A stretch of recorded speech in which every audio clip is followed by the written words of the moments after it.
Hello, everyone. I hope you all are doing well, or at least as well as this week's news allow.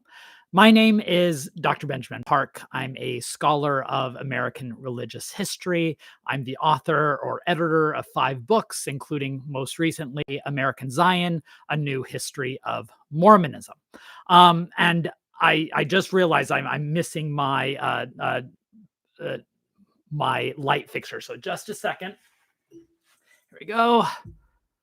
Sorry. Still adapting to the new space.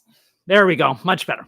I hope all of you are doing well. Again, my name is Benjamin Park. I'm the author of American Zion, A New History of Mormonism, and welcome to my YouTube channel and this live video. The last time we did a live video last month, it was a blast. We had hundreds tune in and we discussed all things related to Mormon history.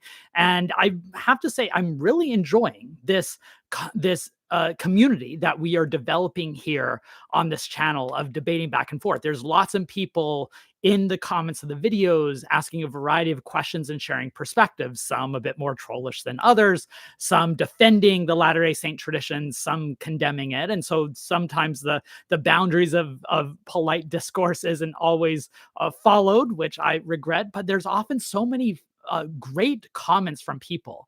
And so I want to emphasize how wonderful it is to be getting to know many of you, at least digitally, through this channel. And a special shout out to all of those who have become members of the channel, going beyond subscribers and getting a membership, which is a wonderful way to give back, show your thanks, and it allows us to continue to dedicate time and talents, both me and my wonderful producer, Anthony Ambrose. And so I wanted to start out this video just emphasizing how grateful I am for all of you.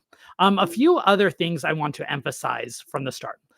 First, my heart and my thoughts go out to the LDS community in Michigan who suffered the unspeakable tragedy this last weekend when a man came in, rammed his truck into the chapel, started shooting indiscriminately.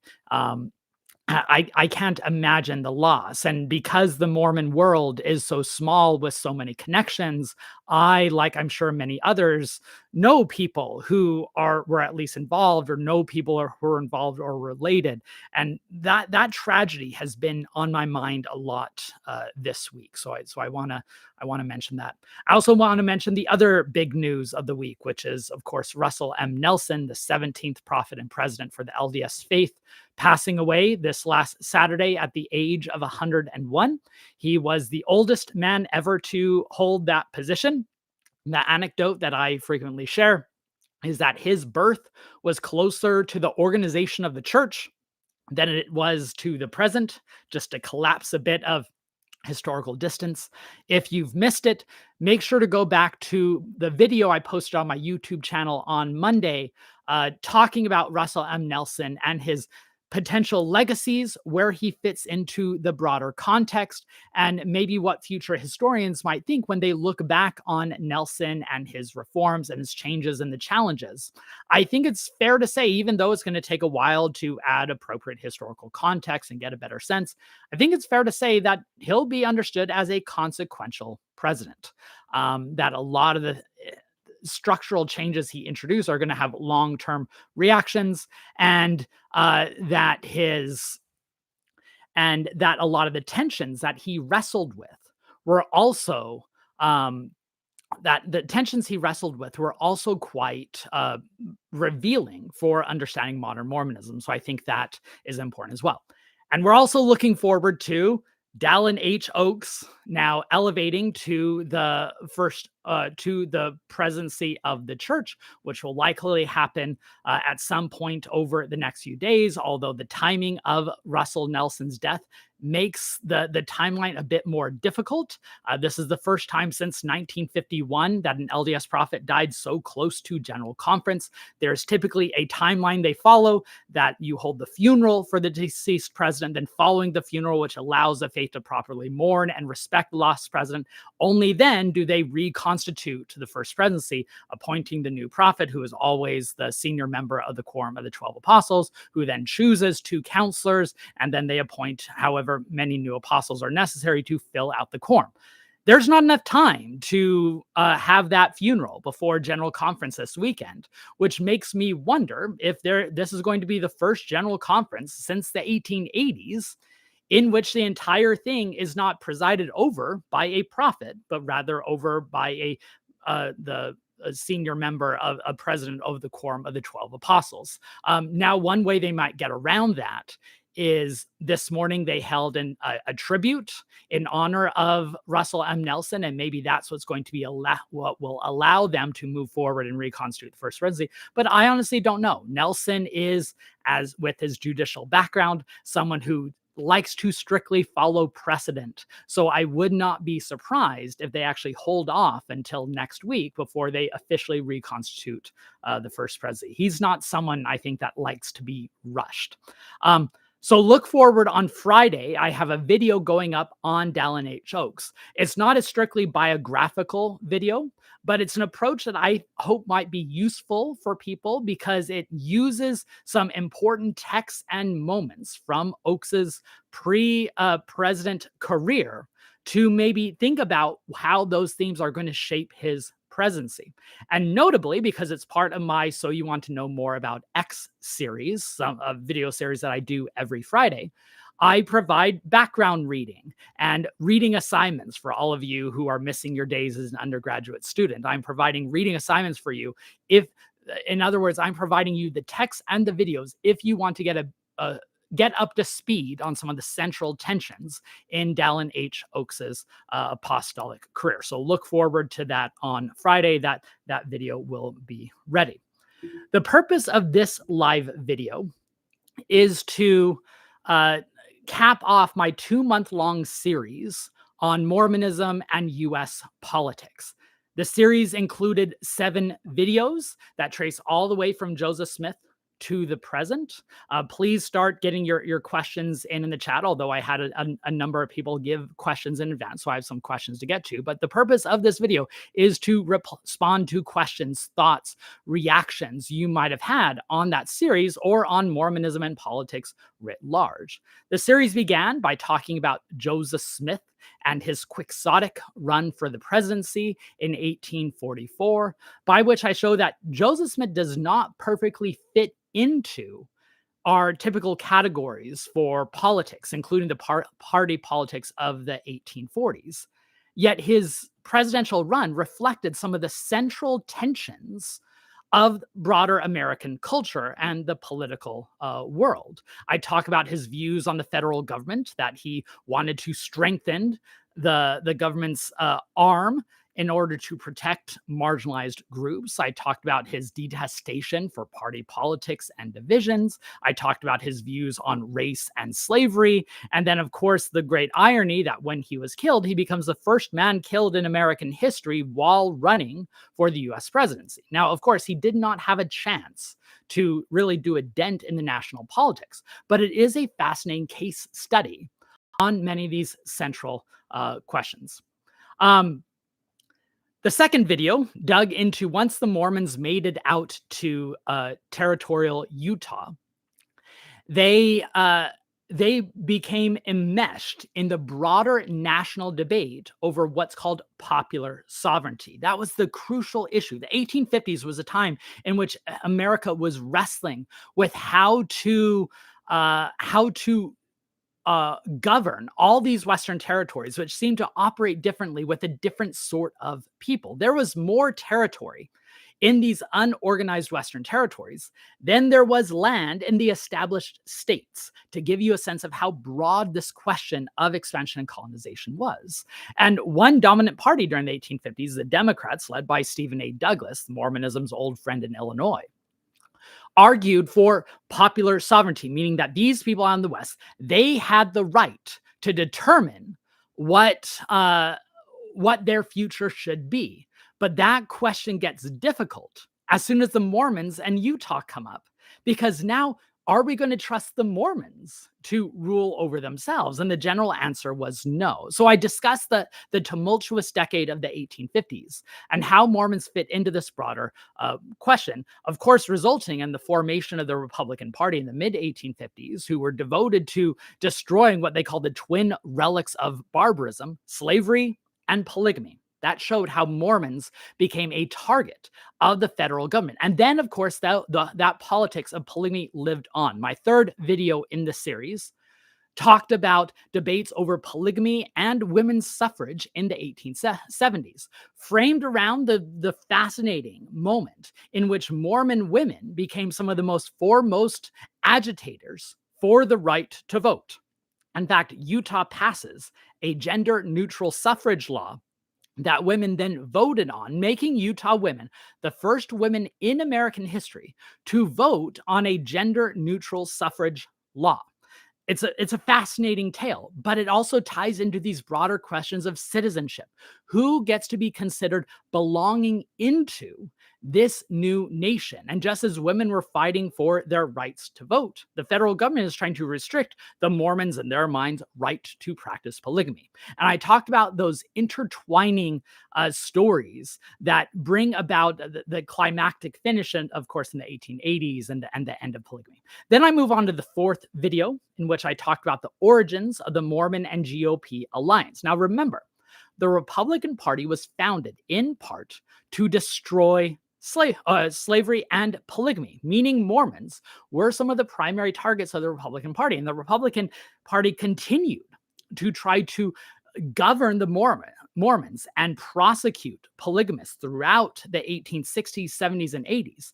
But then in 1890, you get this fascinating turn where the Mormons and the Republicans, once enemies, leaders of both those groups, start seeing each other as friends. Now, a lot of that was pragmatic. The Republican Party was trying to restore their national dominance, and one of the ways through which they could do that was strengthening their control of the Western territories. That meant conceding on some of the issues and working with groups that they had previously despised, like the Mormons. Meanwhile, the Latter-day Saints had to, now they gave up their own political party, the People's Party. Most of the Latter-day Saints were going to flood to the Democratic Party, in part due to political alignment, but also due to the fact that they hated the Republicans. So LDS leaders had to push forward to try to get more Latter-day Saints to support the Republicans, which prompted this fascinating bifurcation where many LDS leaders were Republican and were forming alliances with the GOP, while many Latter-day Saint members were Democrats. And that balance continued for quite a while until the fifth video in my series in the 1930s, where the next major figure arrives, which was J. Reuben Clark. J. Reuben Clark spent a long and fruitful career in civil service and law, and he was a partisan Republican. And when he joined the first presidency in 1933, he was aghast at how much the Democrats had controlled the Mormon political culture. And so he started a slow shift, bringing LDS President Heber J. Grant along with him, particularly in their opposition to Franklin Delano Roosevelt and his New Deal. And that anti-New Deal sentiment is what starts shifting the Latter-day Saints rightward, where previously they had been a bit of a swing state, so to speak, and they were more purple rather than red or blue. But now they start shifting red. And then that is capitalized in the 1960s, the topic of my sixth video on Ezra Taft Benson and the tumultuous decade of the 1960s, where in response to anti-communism, fears over the civil rights revolution, and a reaction to Vietnam War protests, pushed the Latter-day Saints, just like it did America's white evangelicals in the South, toward the Republican Party, this time for good, which was then capitalized in the 1970s and 80s, the final video in the series, where I talked about how opposition to the ERA and the Relief Society president, Barbara Smith, making what I think is one of the most consequential decisions in LDS political history in the United States, to decide to come out and join the Republican right coalition to oppose the Equal Rights Amendment, which then embedded Latter-day Saints within this interdenominational moral majority group with these evangelicals who had previously seen Mormons as enemies, creating what we now see, these religious divisions today. That's a general overview of the videos. Again, I hope you go back and watch those, the ones that you haven't. I'm starting to get a few comments in the chat, which I really appreciate, but I do want to get to a few of the comments that were asked in advance. One member of the channel asked, I don't remember if I read it in David O. McKay and the Rise of Mormonism or Watchman on the Tower, Ezra Benson, Making of the Mormon Rite, which I'll add are two wonderful books. But one of them notes President Hinckley quietly leading an effort to reframe President Benson's legacy as one less politically extreme than it actually was, e.g., removing public access to politically focused fireside talks, etc. My question is more along the lines of wanting you to comment and expound on that. Super fascinating dynamic I would love you to take. That's from Matt Harris's Watchman on the Tower. If you haven't read it yet, Matt Harris's wonderful book on Ezra Taft Benson places Ezra Taft Benson's extreme politics within the context of the John Birch Society and anti-communism in America during the 1950s and 1960s. And it concludes with that point that was brought up, which is many in the LDS church leadership started to feel uncomfortable with the overt politics of Ezra Taft Benson. They worried that he was giving the church a partisan right-wing reputation, which was uncomfortable both in the United States, where they wanted to appear neutral, but also on the global stage, where many Latter-day Saints lived in socialist nations. One of my favorite letters I read when I was writing American Zion was a letter that was sent in from a church leader in Germany who said, what are we supposed to make of Ezra Taft Benson saying that Latter-day Saints can't embrace socialism, given we live in a socialist nation? How do we really fit? And so there were a number of LDS leaders, starting with David O. McKay and N. Eldon Tanner and Marion G. Romney, who tried to muzzle Ezra Taft Benson, first sending him on a mission, and then when that didn't work, telling him directly, you can't get involved in politics. And then in the 1970s, especially when Gordon B. Hinckley, and this is what the commenter was referring to, especially when Gordon B. Hinckley joins the first presidency, he does what he can to reframe Benson's narrative. They restrict access to some of the publications Benson had published before.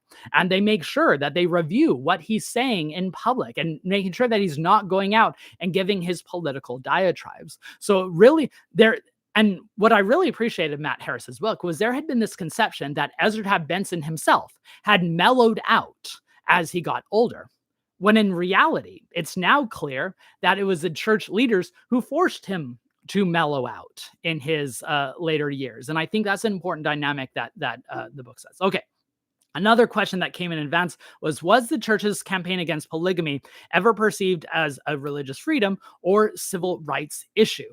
And that commenter left a really good explanation of the differences of trying to just focus on the religious freedom versus these civil rights. The answer is they always framed it as religious freedom, in part because they didn't pick up on these arguments of civil rights, which might have been significant given the broader debates during Reconstruction America over civil rights.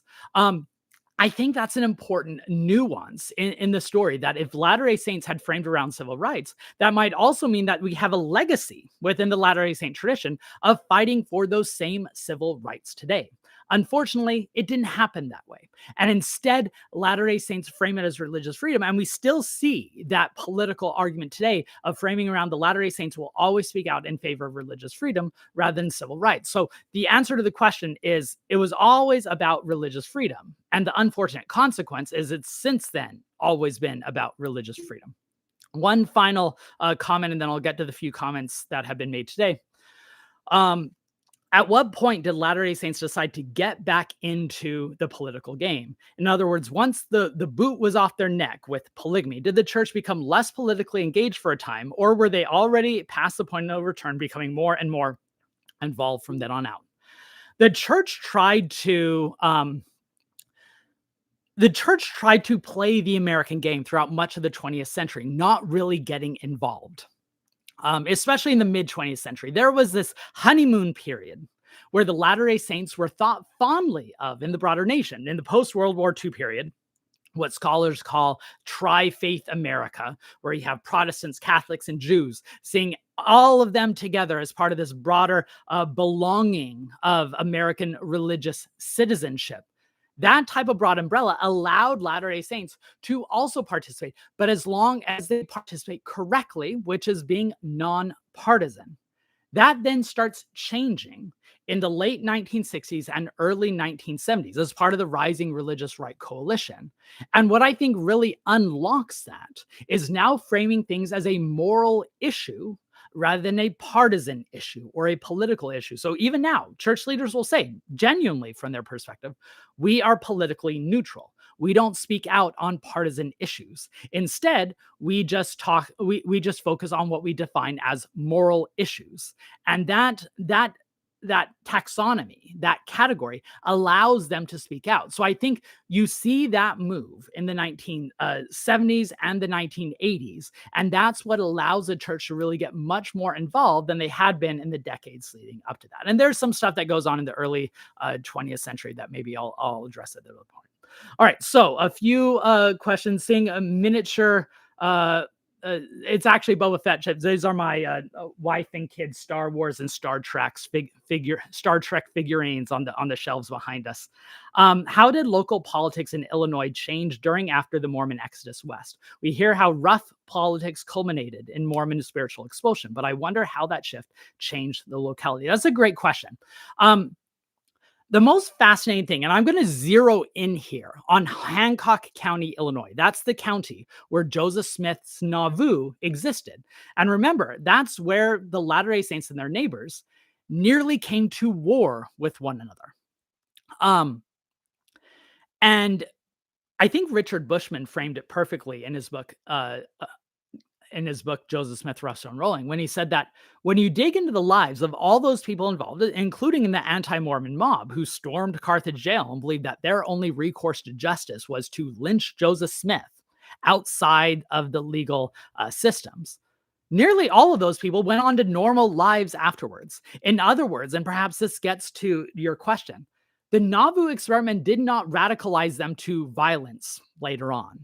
This was a quiet community that erupted into violence and tumultuous clashes that then returned to normalcy after the Latter-day Saints left, which kind of captures the very fascinating moment that Nauvoo was, because these were otherwise law-abiding and peaceful citizens who came to see extralegal murder as their only way to retain stability and social order, which I think tells us something about democracy and the human experiment, because we typically like to see those types of violent people as outside the norm, as people who were inherently bad. I think the same thing can be said about, say, the Mountain Meadows Massacre in southern Utah, as some non-Mormon historians, including some leading scholars of the American West, have put it. Those people who participated in the Mountain Meadows Massacre, many of them were not violent the rest of their lives. Many of them did not do those types of heinous acts again, which kind of show it disturbs our portrait of thinking that there are normal democratic citizens and there are extreme, and the boundary between those two worlds were not as clear. All right. So also someone said, what kind of changes could you see Oaks make? So that's a good question. One that's been on my mind. I kind of touch on that in my video that will be going up on Friday. But let me caveat this answer by just a few by saying that it's possible that nothing changes in an Oaks presidency. I think he was behind a lot of not like the person behind, but he was involved in and approved of a lot of the reforms that Russell M. Nelson pushed forward over the last 8 years. And so maybe, he's already seen all the reforms he wanted to do. And also, he's quite elderly. He's 93, like Nelson was, and Nelson ended up having a very active presidency. So we can't just discount him due to age. But also, he doesn't seem to be in the best of health. So it's possible he doesn't have the energy to be the type of reformer that Russell M. Nelson was. And beyond that, I don't think we can always guess how someone is going to be as a president based on what came before. Some presidents had a certain demeanor before they had on the mantle of the LDS prophet and then acted quite differently, while others perpetuated it. Now I get to the answer of, do I see any major changes by Dallin H. Oaks? I don't. in part because of everything I just said, but also Latter-day Saints already live in the church that Dallin H. Oaks mostly built. I think Dallin H. Oaks has been one of the most consequential and influential LDS apostles over the last 50 years, which means that he's kind of already structured the church in the way that he sees fit. His voice has often been dominant, which means I don't think we're going to see much change. But again, historians make horrible prophets. I could be entirely wrong. I and many other scholars looked at Russell M. Nelson and expected more of a caretaker presidency, especially following the caretaker presidency of Thomas S. Monson. And we were dead wrong. Although my one prediction for Russell M. Nelson that certainly proved to be wrong is I expected the canonization of the family proclamation. And that didn't happen. So maybe that will happen under Oaks, maybe not. But my guess is that I don't see a lot of major changes under Oaks, but I wouldn't be shocked if there were. The Supreme Court possible rejection of transgender status as a protected class being supported by the LDS Church. What does this mean? Yeah. So this has been in the news a bit lately, especially some good eagle-eyed people who are looking at the legal briefs that the LDS Church submitted an MSI Curie, a friend of the court brief, as part of a court case in which the Supreme Court is going to consider whether transgender individuals can be considered a protective class. Let me give both a long-term answer and then a short-term answer here. The long-term answer is this is far from new. The LDS Church has issued these types of briefs on a number of cases, including high-profile cases over the years. So I don't see this as a break from norms. But I do see this as a perpetuation of this type of defining religious freedom in a certain way that Oaks and other church leaders have been pressing for the last decade, ever since Obergefell and the nation redefined the boundaries of religious, of sexual liberties and marriage and things. The church has shifted from opposing gay marriage to instead carving out exceptions for religious groups. And Oaks, of course, has been at the head of this. On Friday's video, I'll talk about some of his major addresses in which he lays out his type of argument. So I think what's behind the church's opposition to classifying transgendered individuals as a protected class, it's mostly in the church's aim to try to make sure that the churches are untouched by the broader freedoms granted to these marginalized groups. So yeah, it's unfortunate. And I think, especially speaking from the perspective of someone who supports LGBTQ rights, it's a perpetuation of that type of harm that has been done for a while. But I don't think it's new. I think it's more of a culmination of what's already been coming. What past president, prophet, apostle do you think is most similar, comparable to Oaks? I personally see a blend of Packer and Fielding Smith. I think that's true. And when you're comparing Oaks to Packer and Joseph Fielding Smith, you're likely doing that on a sense of dogmatism, right? That you believe that there's this orthodoxy and we need to stick to that orthodoxy. But I also think that there's an important difference between Oaks and those types of apostles, in that those apostles would see things like politics and the law as concessions, as dirty, as things that are outside the kingdom of God. And of course, Oaks revels in those types of questions. So I think Oaks is much more willing to add to the public discourse on the terms of, national opinion than people like Packer and Fielding Smith were, who were like, no, we just need to talk among LDS. We just need to work within the confines of LDS theology. There's no need to reach out for that broader approval. So yeah, I think there's similarities there, but I think there are some fundamental differences. If I look at people who are similar to Oaks, this isn't a prophet, but it's still someone very influential. I think of J. Reuben Clark, another lawyer, another person who had judicial background, another person who tried to define the confines of the LDS structure, emphasized process, and tried to establish precedent. So I think in many ways, Dallin H. Oaks is the inheritor of a legacy that had been passed down by J. Reuben Clark. Do you see any possibility of someone bringing a case to legalize polygamy up now, given the Roberts Court's broader interpretation of religious freedom? I think it's possible. And I don't know if that person, whoever left that comment, chose the name Tom Green or their actual name is Tom Green, but kudos if you chose the name Tom Green for that comment. And those of you who know the history of polygamy in America know why. Um, I I I think on the one hand, you can see why people would feel like the time is ripe for, for sorry. I think you can see why some people would feel the time is ripe for legalizing polygamy. I hope you're not hearing the announcements going on my speaker behind me. Um, but I think there are limits to that. On the one hand, you could see why consenting adults should have the right to do those types of practices.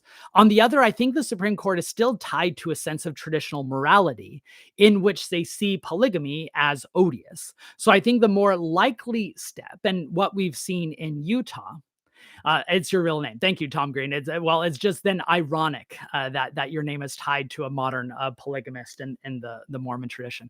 I think the more likely court issue, and again, what we've seen in Utah recently, is that the decriminalizing of polygamy. That we're not going to grant the civil marriage status to polygamous unions, but we're not going to criminalize it either. And I will quickly note, I think the church would not want to touch that with a 100-foot pole. If there were a Supreme Court case addressing polygamy, I think that there would be a 0% chance that the church would submit a friend of the court brief arguing for one side or another. They're like, we're sitting this one out. All right, next question. Todd L. Thank you, Todd L., who is a member. There appears to be a current rise in Christian nationalism. How do you see this trend playing out in the LDS population, both from the church and membership more broadly? It's a great question. I think now that we're seeing many Latter-day Saints take their political and religious cues from the wider culture, that we're going to see less of a distinctive Mormon political theology and a more common Mormons who embrace white Christian nationalism. I think we're already seeing that with a number of prominent figures like a Mike Lee or a Glenn Beck, who it used to be there was a unique brand of Mormon Christian nationalism. And now that uniqueness is dissolving. And instead, we're seeing many Latter-day Saints mostly parrot or repeat or support the broader white Christian nationalism going on.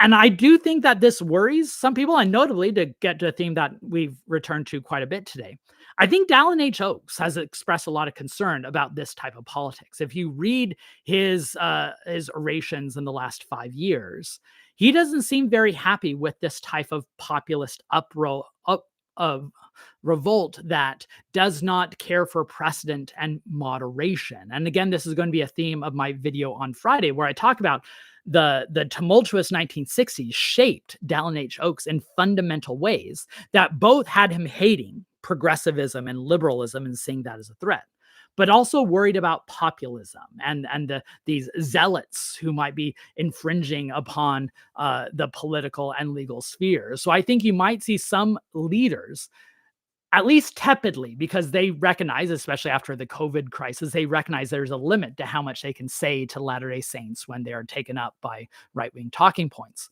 But I think you'll see some tepid pushback on some of that Christian nationalism from church leadership. But again, maybe I'm wrong. And there could be some leaders who are actually happy with the Christian nationalist movement. I'm just kind of speaking about Oaks, who strikes me as someone who would not fully belong to that trend.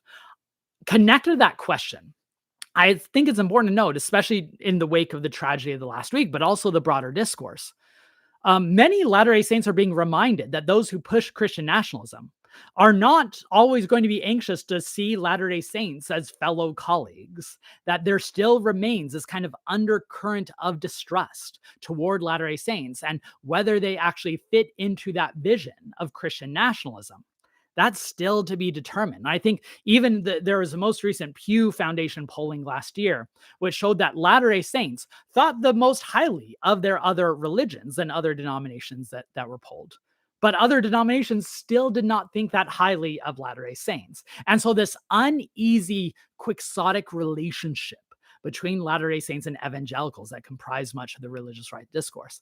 I don't think that alliance is as firm as sometimes people assume. All right. Do you think that if the church ever began marrying same-sex couples, the argument from scripture would be 132 doesn't prescribe a concrete definition of marriage? That's a good question. On the specifics of that question, I don't know. I will say that 132 has been interpreted fundamentally different ways in the 180 years since it was dictated. I think at one point, every Latter-day Saint read 132 as prescribing plural marriage as the only divine marriage. And then you see in the 1950s and 1960s, especially in response to the growing fundamentalist movement, Latter-day Saint leaders wrestling with that interpretation.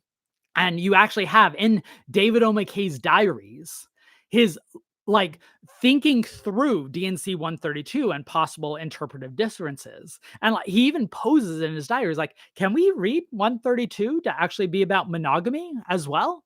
Now, many faithful Latter-day Saints will say 132 is about the new and everlasting covenant of marriage, which does include both monogamous and polygamous. But that interpretation was a recent invention. So could they reinvent that interpretation later on? It's possible. I will say there have been some fascinating arguments of late that have tried to interpret things like marriage and gender and sexuality in ways that move it beyond the patriarchal framework and embrace a more progressive vision. I'm thinking about Blake Ostler's Queer Latter-day Saint Theology. I'm thinking about Taylor Petree's article on Toward a Post-Heterosexual Mormon Theology. And I'm also thinking of Nate Oman's argument just recently on his Substack, in which he argued that there's a way that you can see same-sex, at least unions, but not sealings, as working within an already existing theological and ecclesiastical structure. And I will say that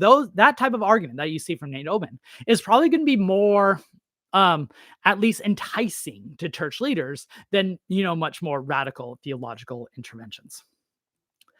Do you think it's historically productive or interesting to compare Joseph Smith's reign and power to authoritarian leaders of the 20th century, such as Mao and Hitler?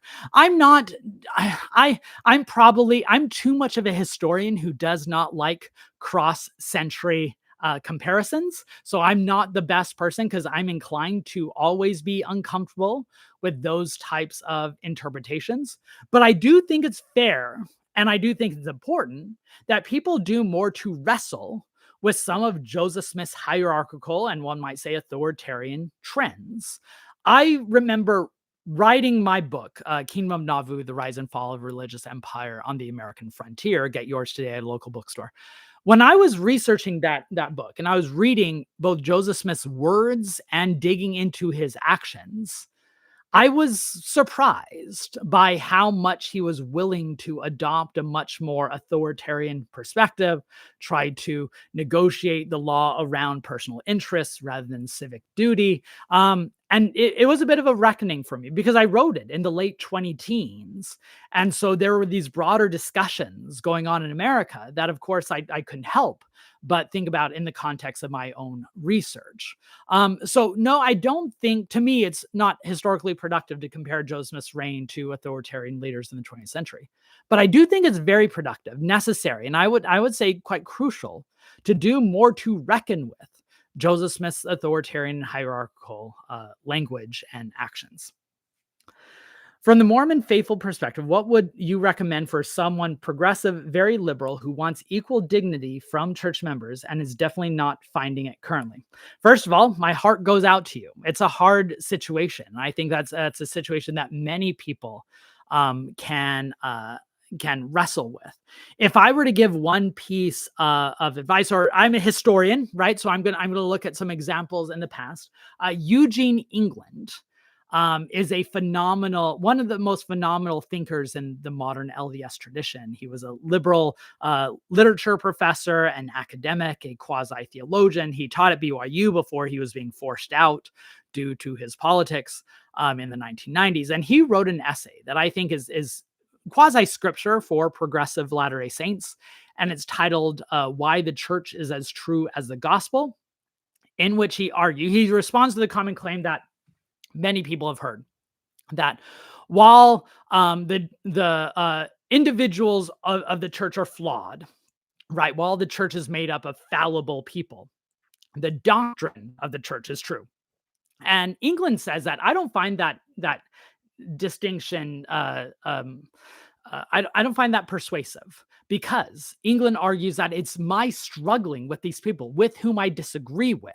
It's my trying to find a working relationship with individuals who outside of church I would have no interest in working alongside. It's that type of struggle of learning empathy and sacrifice. That's the type of struggle that's at the heart of sainthood. So I would just recommend, first, my heart goes out to you. But second, I would recommend going to read Eugene England's Why the Church is as True as the Gospel, as at least an example of how others have wrestled with. And I will note that while it's a favorite essay of mine, I no longer find it as fully convincing as I used to, for a number of reasons that maybe I'll get into at another point.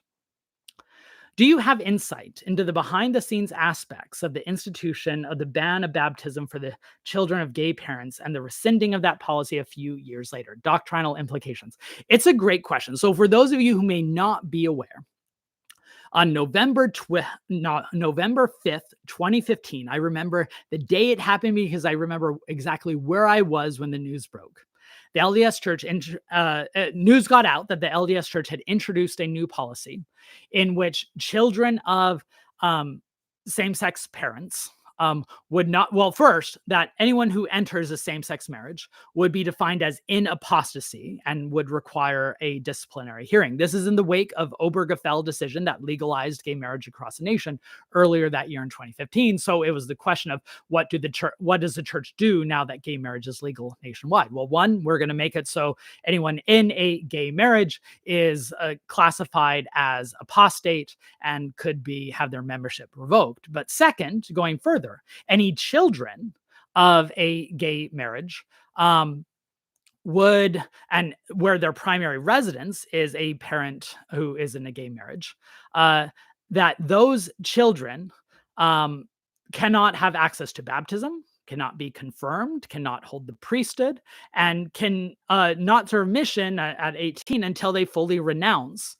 their parents' practice. Now, there's a few elements of this. And by the way, Dialogue, a Journal of Mormon Thought is going to have an entire issue devoted to the 10-year anniversary approaching the policy from a variety of different angles. And I have my own essay in there.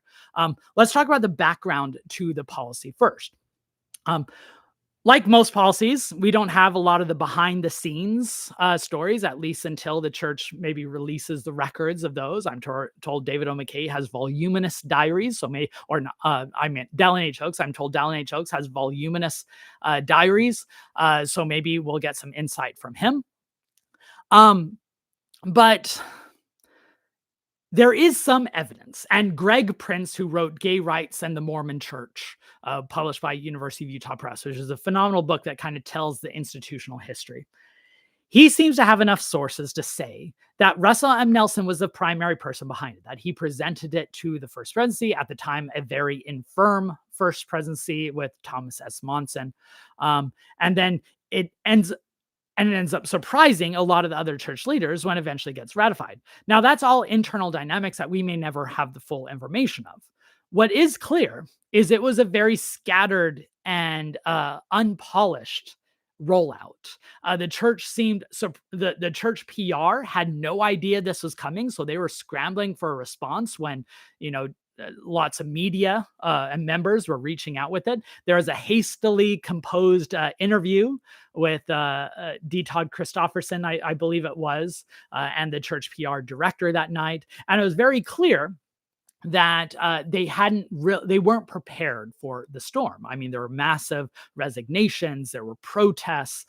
It was some dark days. Now, a few months later, so whether or not we can ever confirm that Russell M. Nelson was the primary author and mover behind it, he was its primary defender.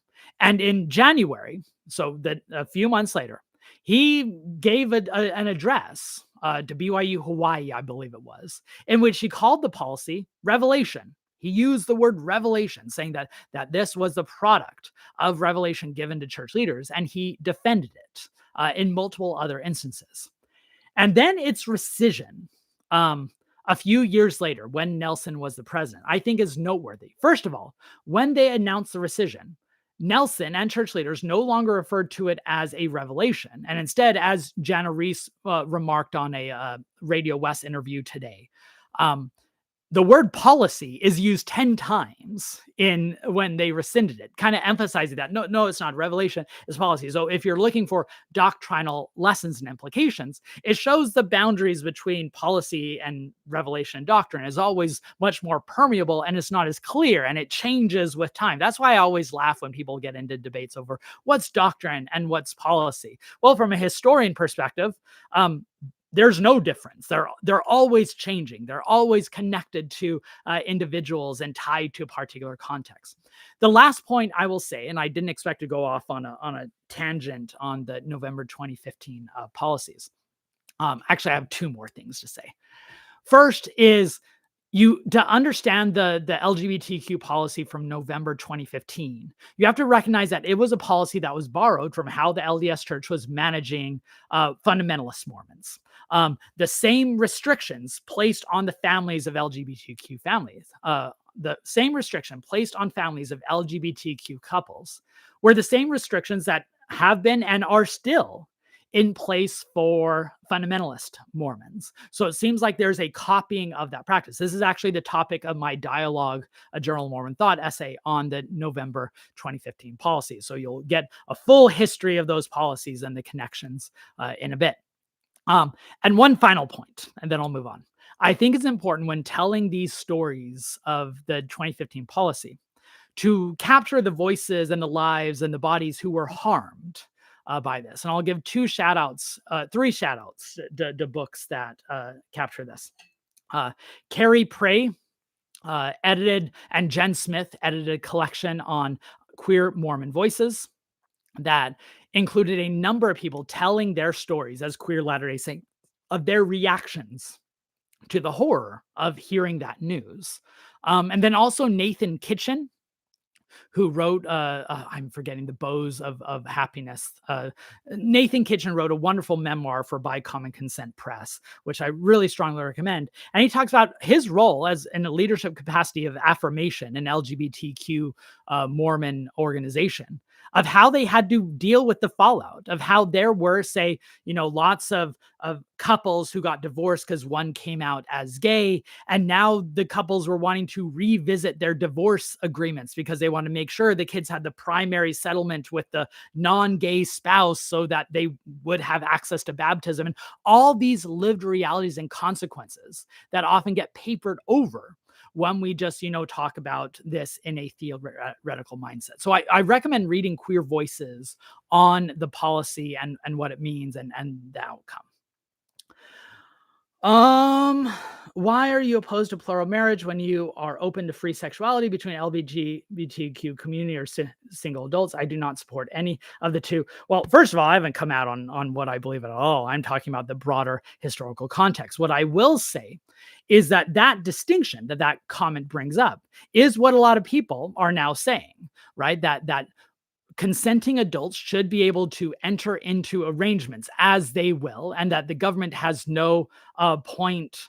That the government has no point in getting involved. On the same time, you see lots of people who fearmonger about these things. About this was a big topic when gay marriage was a debate of, well, if we legalize gay marriage, what's next? Polygamy? The wonderful gender studies scholar Kay Mormon, she writes on Mormonism, and her name is Morman, Mohran. She wrote a wonderful essay for Mormon Studies Review when I was a co-editor, in which she looked at those legal discussions of polygamy and same-sex marriage and how they often tied. So that's a cultural question that much of America is now wrestling with, of what do we do with polyamorous relationships. What do we do? Do thruples fall into these categories? And this is ironically now Latter-day Saints are going to fall behind, the more restrictive vision of these unions, saying that that's betraying our moral foundations, which is of course ironic given where the Latter-day Saints come from. History is full of ironies. D. Ellsworth asks, what do you foresee the next major political confrontation the church will face? I think I'm horrible at guessing what's coming next, but I will say that I imagine there's a continuation of some of the current issues, especially the issue of religious freedom. I've seen several Latter-day Saints now calling out that just as grateful as they were that the faith had a physician in charge when a global pandemic hit, despite the fact that some Latter-day Saints chose to listen to Newsmax rather than their prophets on the COVID vaccine. But just as they were grateful for having a physician during COVID, they're now grateful to have a constitutional scholar during a time where the nation is addressing religious liberty. And I can see the power and value in that type of a perspective. So what's the next major political confrontation? Well, I mean, I guess going beyond the debates over how large steeples can be on temples and chapels, which has been a bit of a ruckus over the last couple of years. That's a good question. I think the expectations that are now placed on churches now that they are allowed to politically endorse candidates, I really don't think the church wants to take advantage of those no leniencies, but I think they're going to have to respond to a new cultural and political climate that decision has wrought. In other words, okay, now I'm zeroing in on my answer. It took me a while.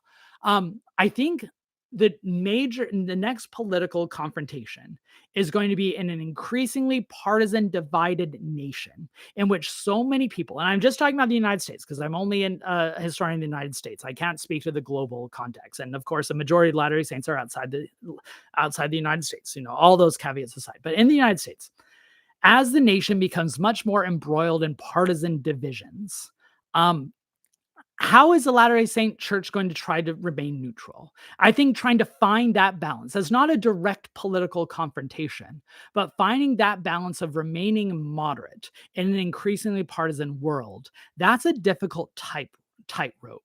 But in many ways, it's one that Dallin Oaks has been trying to address ever since the 1960s. During the period of polygamy in Utah, after the exodus from Nauvoo, was there ever a recognition of any demographic issue, i.e., too many surplus men? If so, how was this addressed? It's a good question. So in Utah, at most points, at least from the demographic data I've seen, there were always slightly more men than women. But, and this is the big but, one is like many religious communities, women are more likely to remain active and faithful and be in good standing than men. America has always been a nation where women fill the pews and men fill the pulpits. And so if you were to break down, active LDS men and women, there were more active LDS women than men, but that still leaves a demographic problem. One answer is that, only about 30 to 40% of Latter-day Saints participated in polygamy. So it was never as widespread in the community to make that demographic problem a crisis. However, during moments where there was massive push to get married plurally with religious and cultural retrenchment, especially during what's known as the Mormon Reformation of 1856 to 1857, where LDS leaders believed that the saints have become lax on their religious morals and we need to double down on the true principles, including getting marriage. What happened during that time is the average age of women getting married decreased because there were not enough marriage-aged women available to be set off as spouses. So you start getting younger and younger women getting married. And there were some leaders who worried about this. Wilford Woodruff wrote a letter showing his shock at how young some of these women were getting married. So Did they ever address it explicitly? No, although you would have church leaders like Brigham Young and Orson Pratt saying that, it's the righteous patriarchs who are few and far between. And they're the ones who take plural wives, and not all men are righteous enough for that. But the real consequences of that is that you'd get younger plural wives and you'd get more of a reliance on incoming immigrants and young women coming over in wagons and them being married off into families. Do you see a bigger divide happening with church members who are MAGA and the church itself, since Dallin H. Oaks doesn't seem to be a fan of populism and Christian nationalism? Possibly. I think the foundation for such a divide is there. Connected to the answer I already gave, that as the nation is becoming more and more divided along these partisan lines, I think Oakes is likely as uncomfortable with that as he is with, progressivism and liberalism and LGBTQ. Okay, maybe not as much as he is upset over LGBTQ issues. That seems to have its own category in his emphasis. But I do think you see a lot of far right Latter-day Saints who might be upset that the church is not speaking out on what they see as the core issues. Now, the thing is, a lot of Latter-day Saints, especially influential ones, recognize the limits of critiquing church leaders, right? Progressive Latter-day Saints, they have a long tradition of critiquing leaders. They have cultivated a definition of belonging and faithfulness that enables them to critique leaders and still remain in their minds faithful to the church.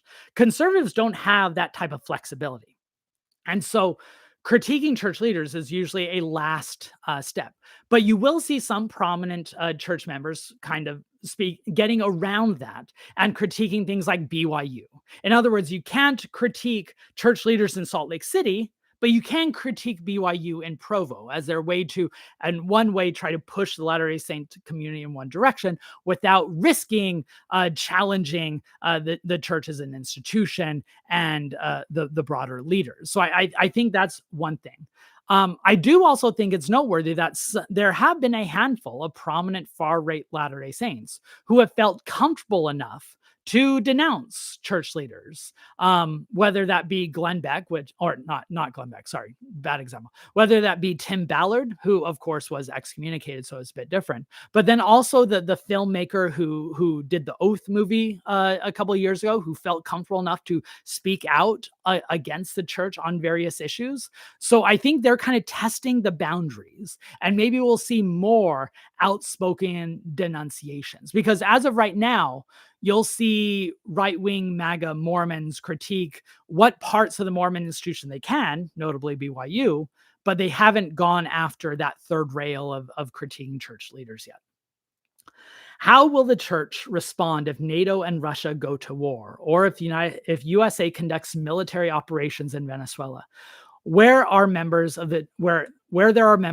the church on both sides of the potential divide? It's a great question. This was actually the first time the Latter-day Saints really addressed this issue, was in World War I. And then, of course, in World War II. World War I was really the first time that Latter-day Saints leaders recognized that they had believers on both sides of the divide. And it was difficult for them. They decided they couldn't speak out as much as they previously had on war issues. They could not issue a full-throated support for a particular government.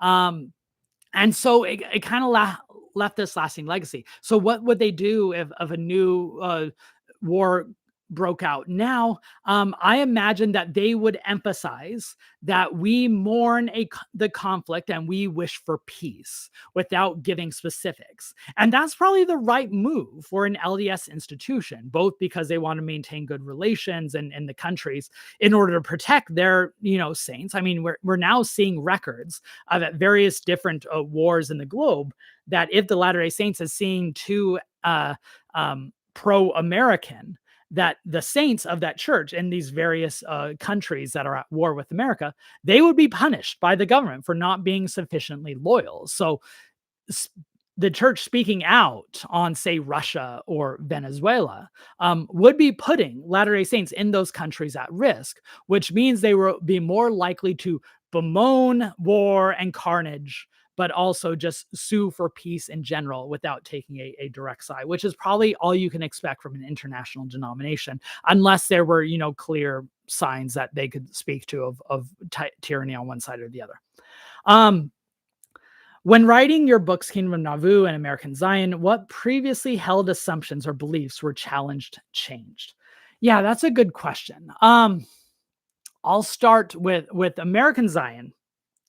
I assumed that when looking at the modern church and how the church got from, point A to point B, I assumed that it was a much more gradual, evolving, tumultuous shift over decades that took time. And that is partly true. But what surprised me was how much was the direct result of institutional changes in the 1930s.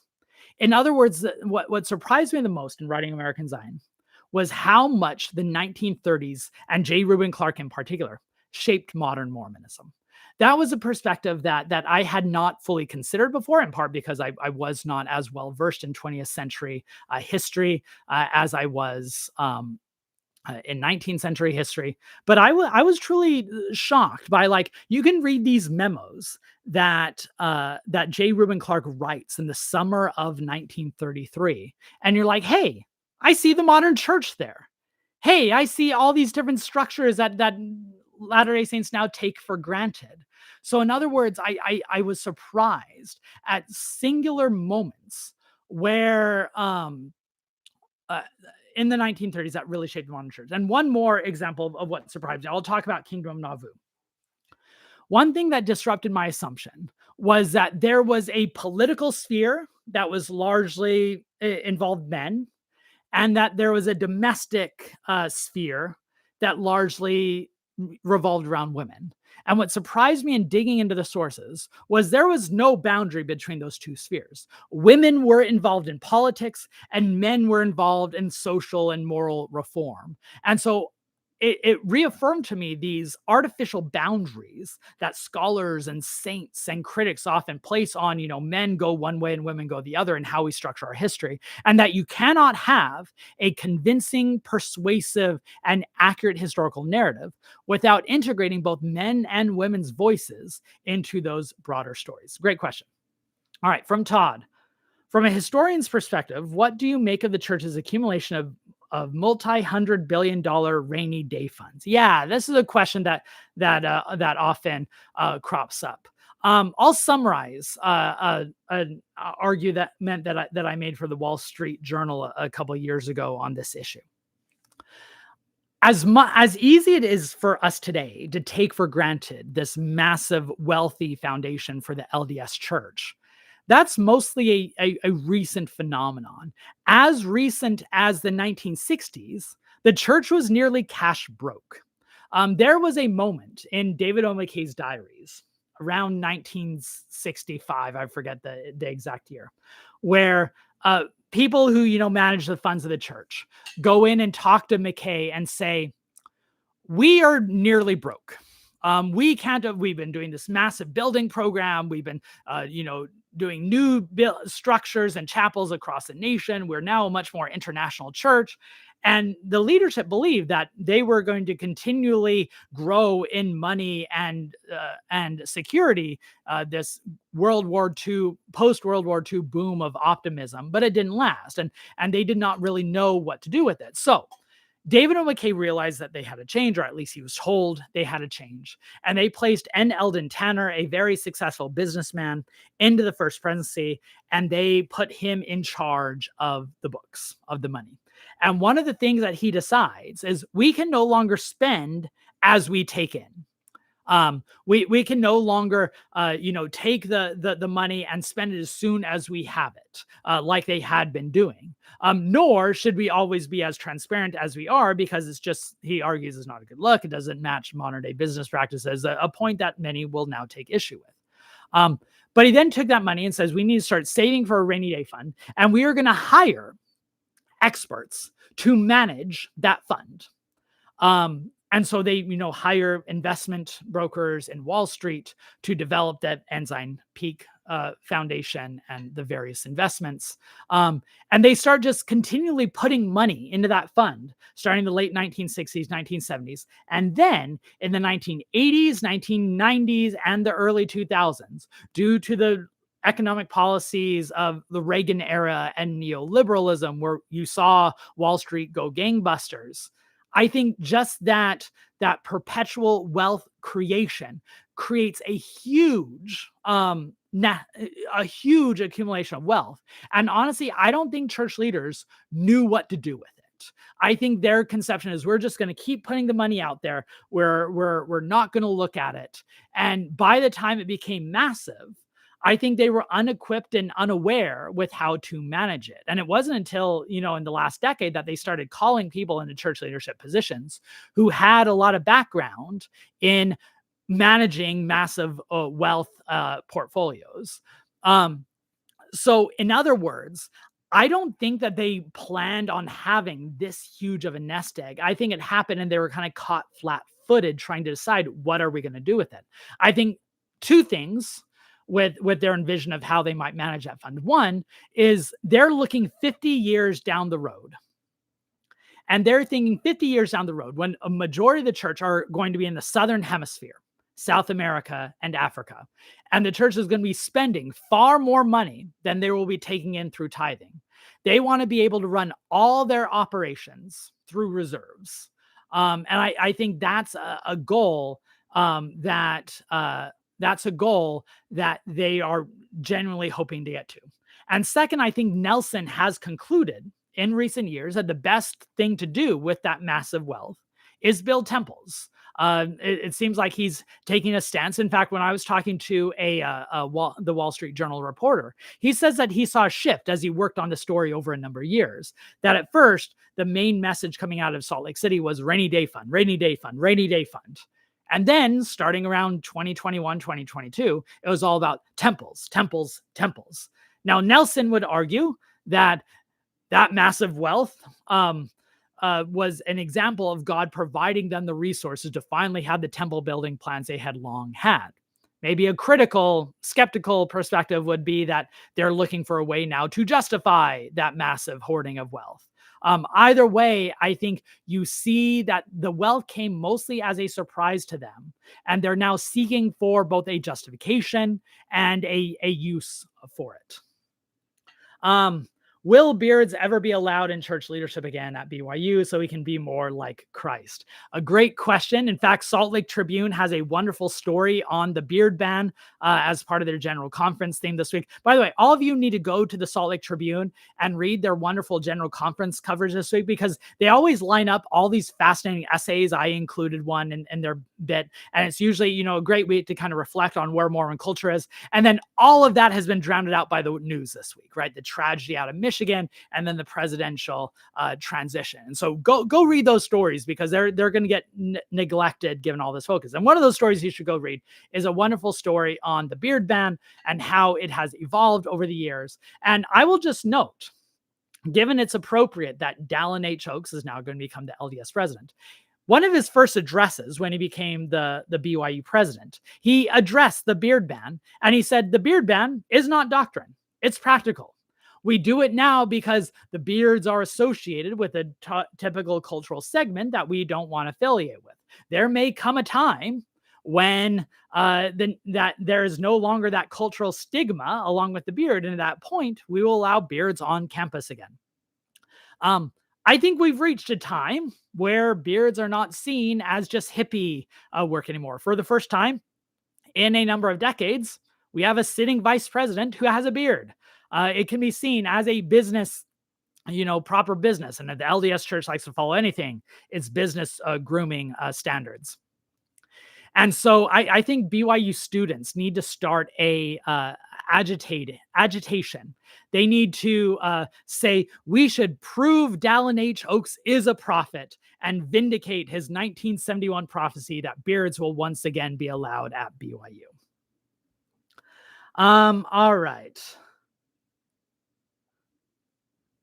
My brother was a VP at Goldman Sachs when he called me to tell me the account that Hinckley, I think, had opened while I was paying tithing on my disability stipend. Please, that limit said best. There was $10 million investment required to even open an account. Why are you defending? I'm not defending them. I'm explaining. And there's a lot of back room stories that I don't fully understand. I don't have access to. That I fully don't know. I'm not defending it. I'm just explaining from their perspective how that massive accumulation of wealth came. All right. Do you have any theory on why Peterson and Kimball were so fixated on and rigid in their sexual purity teachings that they stood out even for the time? And why was this then later scaled back? I think that people like Kimball and let's see, and Mark Peterson, they were convinced that there were these corrosions of modern liberal culture that were going to destroy American society and the church in general. And so that was a major focus. By the way, I strongly recommend Taylor Petry's book, Tabernacles of Clay, which looks at the evolution of modern sexual and gender discourse over the last 50 years. And one of his primary findings are, and this probably, hopefully this can answer your excellent question, Camilla. The reason why many of these Latter-day Saint leaders like Peterson and Kimball were so insistent on maintaining traditional gender boundaries is because they had seen those boundaries become so permeable and unstable.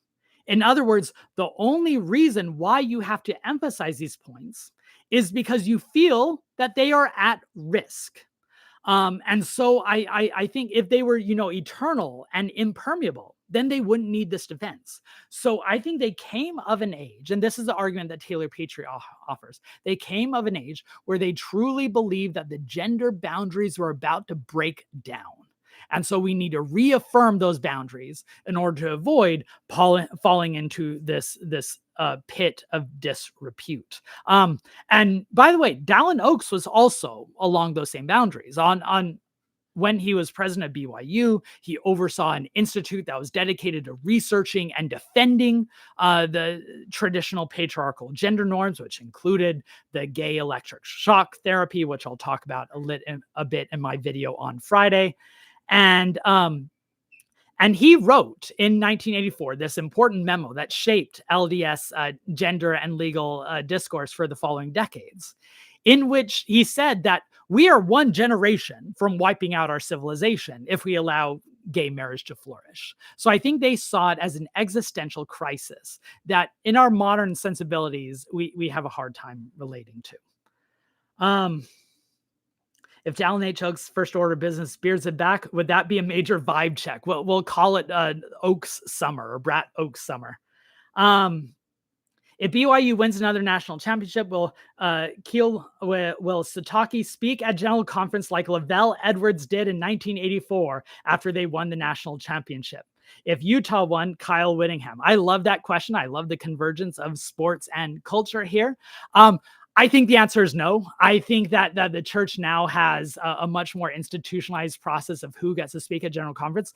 Lavelle Edwards spoke at General Conference at a time when church leaders would sometimes have non-LDS dignitaries speak at General Conference. They weren't too far removed from that. So it wasn't too out of the norm. Now I think it's out of the norm. Now I think LDS leaders would see having a BYU football coach as very parochial for a global church. That said, I'd love to see them face that dilemma. I'm a BYU alum. I'd love to see them do well. And I think Kalani Sataki is a wonderful coach. And I'm not a Ute fan, so all doom and gloom to Kyle Whittingham. I will note, while we're on the topic of sports, one of my favorite topics that I'm going to follow over the next year is AJ DeBansa, who is the non-Mormon Black basketball star who is signed by BYU with their new coach, Kevin Young, who probably has, from outside estimates upwards of $6 million of, NIL deals, which means, and I know those NIL deals go from private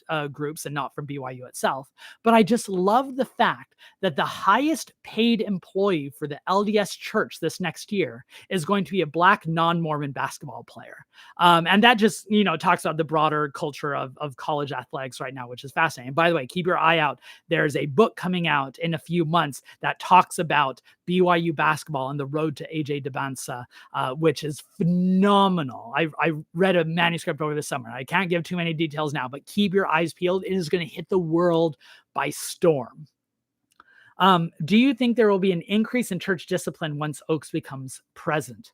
It's possible. Oaks has, I imagine you are asking that question because Oaks has been among those who have pushed ecclesiastical rigidity and structure and discipline over the years. He was one of the ones that defended, say, the September 6th disciplines in 1993. He's the one that defines that there has to be limits on who gets included. On the other hand, I think the LDS Church in general has tried to move away from the ecclesiastical punishment model that had been much more pervasive in recent decades. For instance, excommunication is no longer called excommunication, it's called a withdrawal of membership. They have kind of increased the standards of what it takes to be disciplined.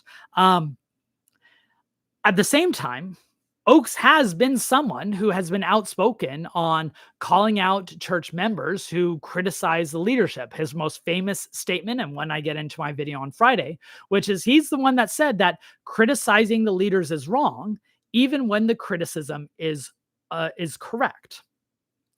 Or criticism is true. That's the verbiage. Saying that there are something, and he likens it to his analogy is, if I'm a lawyer and I have a client and my client tells me something, there is a lawyer-client confidentiality. There's a privilege there that should not have been shared in court. Otherwise, I'm a bad lawyer, which tells you a lot of how he views historians and scholars, that they have to be on the side of the church, that this is a court where there's going to be a verdict. And so I think you have foundations for a potential backlash.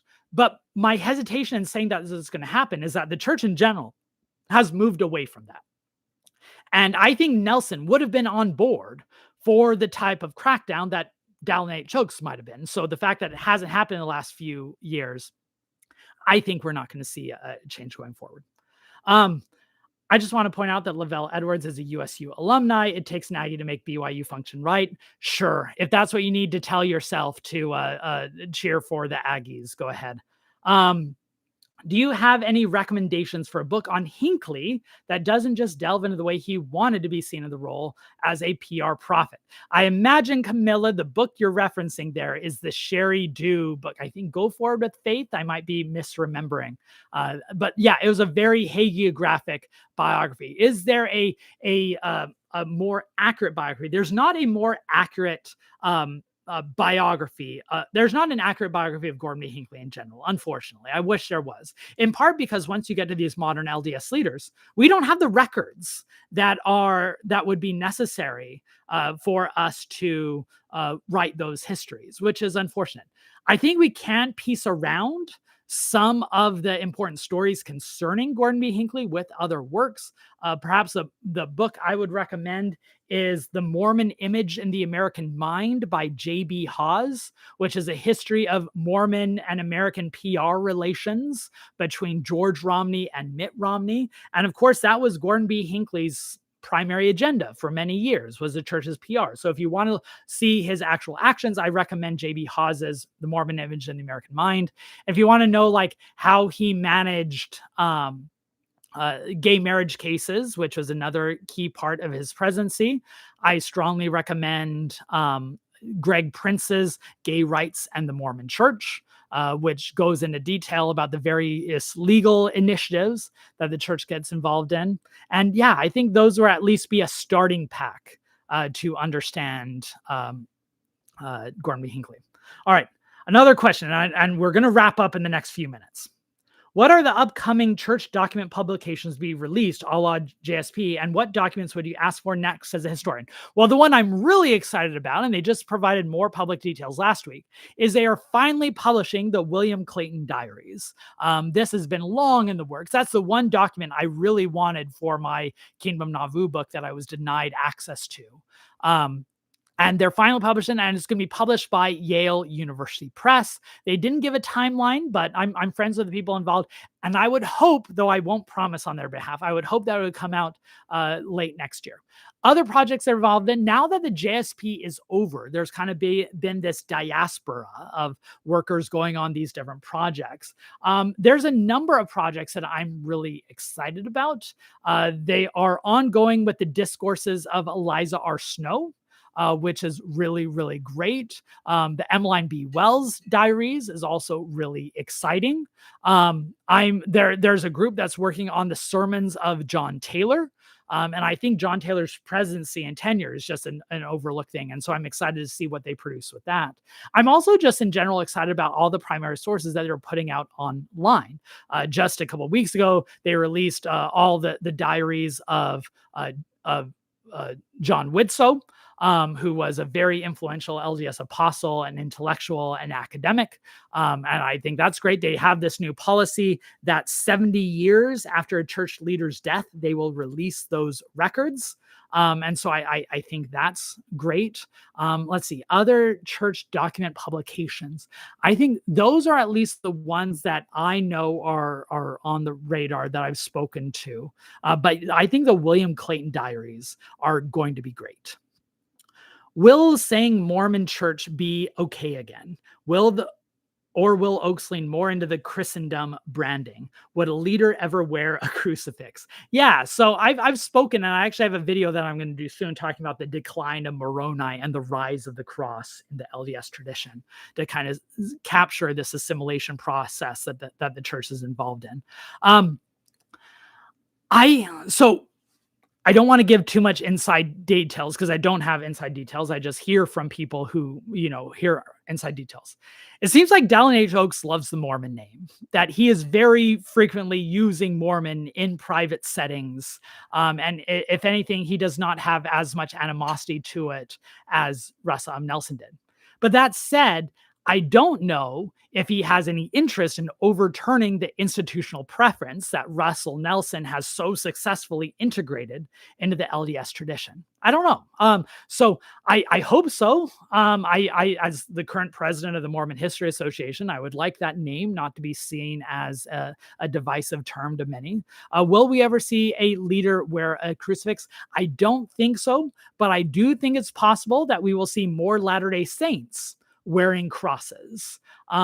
We already seeing this in some local instances. I think the Secret Lives of Mormon Wives, which we all know is the harbinger of where the Latter-day Saint tradition goes, and sarcasm. But I think, going through Utah recently, I was surprised at more people wearing crosses and embracing Christian insignia, because it shows how far the LDS church has come into this assimilation, no longer trying to emphasize their distinctions, but instead emphasizing commonalities. And I think Russell Nelson kind of symbolized that shift quite succinctly. Nelson was raised in a tradition. He came to adulthood during a time when many Latter-day Saints were scorned by their evangelical neighbors and evangelical media for being a cult, for being anti-Christian, for being heretical. And I think they bore those wounds in a way to where they wanted to overcome it now by emphasizing their commonalities with Christianity. And of course, that is then coupled with the political movement and the formation of the religious right, where there is no longer as much of an agitation to emphasize Mormon distinctiveness, this idea of Moroni always being the sign of Mormons being people set apart. And now you see Moroni taking a back seat. Moroni is no longer on many of the new temples. I was struck by the LDS Church's news release when they restored the rededicated Hill Cumorah recently, and they talked about the Hill Cumorah in a way that never mentioned Moroni, which I thought was another sign of how far we have gone. So I think that we are seeing a shift, a transition in the Latter-day Saint community, which is noteworthy. Is there any research on the history of Mormons in Las Vegas, the mob, organized crime, and Howard Hughes? This seems to be referenced in many movies like Casino, Goodfellas, and mob movies. So not on that particular topic. There have been some histories on Mormons in Las Vegas. Fred Woods co-authored a book on that. But I haven't seen much actual academic investigation in the Latter-day Saints' involvement with mobs and Howard Hughes. I mean, it is notable that I think Howard Hughes, who was this, billionaire based in Vegas, you might remember a movie in which Leonardo DiCaprio played him. That Howard Hughes's closest right-hand man was a Mormon, and a Mormon bishop somehow got caught up in the dispute over his inheritance when he died. So there is some connection there, but I haven't seen that connection. I think it's probably more of a case of individuals rather than a systematic story. But if you are interested in the history of Las Vegas, and Mormonism's connections to that city, the Mormon History Association's annual conference is taking place in Las Vegas next year, June 4th through 7th. I'm currently president of the organization, which means I'm overseeing the conference. Please, if you're interested, if you are a historian yourself, submit a paper. If you're working on Mormons in Las Vegas, especially, we would love to see paper submissions on that topic. And then even if you're not a historian, you just want to learn, please make sure to come out to the conference. It's going to be a lot of fun. It's my favorite weekend every year. You just get to nerd out with other history geeks and learn more about the past. All right. Here we go. Camilla. This is a counterfactual, but do you have any theories on what a Hugh Brown presidency could have looked like? I'm aware during his first presidency tenure, those like Claire Middlemiss and Harold B. Lee limited him. That's true. So Hugh B. Brown, who was a much more liberal minded Latter-day Saint leader, was in the first presidency during the 1950s and 60s, and often tried to, shield the church from more radical actions. But some, like Claire Middlemiss, who was a John Birch leaning secretary to David O. McKay, tried to always keep him out and limit his control. At one point, Hugh B. Brown tried to pass a new policy that allowed Black men to be ordained to the Aaronic priesthood. And then that was stopped by Harold B. Lee and others. So I think one counterfactual is, I think that that Africans might have received the priesthood and been allowed in the temple earlier than they would have otherwise. I think that's a change that Hugh B. Brown would have tried to push through. I also think we would have seen more of an emphasis on religious, on toleration and diversity. If you want to know more about Hugh Brown, Matt Harris is currently working on a biography of Hugh Brown. He's received access to a lot of the crucial sources from the family and interviews, and it's going to be great. And he actually has a great essay that came out with Salt Lake Tribune just a couple of days ago, one of the stories that got lost in all the big news going on. So I strongly recommend it. All right, I think I'm going to wrap it up there. Thank you, everyone, for tuning in. This has been a lot of fun. Make sure to go back and watch those previous Mormonism and U.S. politics videos, and then look forward. We'll try to do one of these live streams again sometime in the future. Be well.